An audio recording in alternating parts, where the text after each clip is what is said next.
জনৈক দাদা নিবেদন করলেন, আগে আমার ছেলে মেয়ে ও জামাইকে জ্যোতিষ বলেছে আয়ু কম। শ্রী শ্রী দাদা বললেন, শ্রী শ্রী ঠাকুরের বলা আছে, জ্যোতিষ ধরে করতে যে চায় বাঁচা বাড়ার কিস্তিমাত, জীবন চল না খাবি খেয়ে হয়েই থাকে ধুলিস্বাদ, এবং ইষ্টতানের অমোক চলায় দেখবি অনেক গ্রহের ফের, খাবি খেয়ে পাল্টে গেছে রেখে সতের ঝলক চের।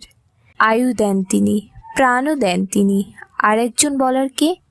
এছাড়া তাঁরই তো বলা, যজন যাজন ইষ্টভীতি করলে কাটে মহাভীতি, মহাভয় তো মৃত্যু ভয়, সব ভয় থেকে রক্ষা পাওয়া যায় যজন যাজন করলে। এটুকু বলতে পারি। আলোচনা গ্রন্থ থেকে সংগৃহীত। জয় গুরু, বন্দে পুরুষোত্তমম। ঠাকুর সম্পর্কিত আরও ইষ্ট প্রসঙ্গ শোনার জন্য এই চ্যানেলটিকে অবশ্যই সাবস্ক্রাইব করে রাখুন।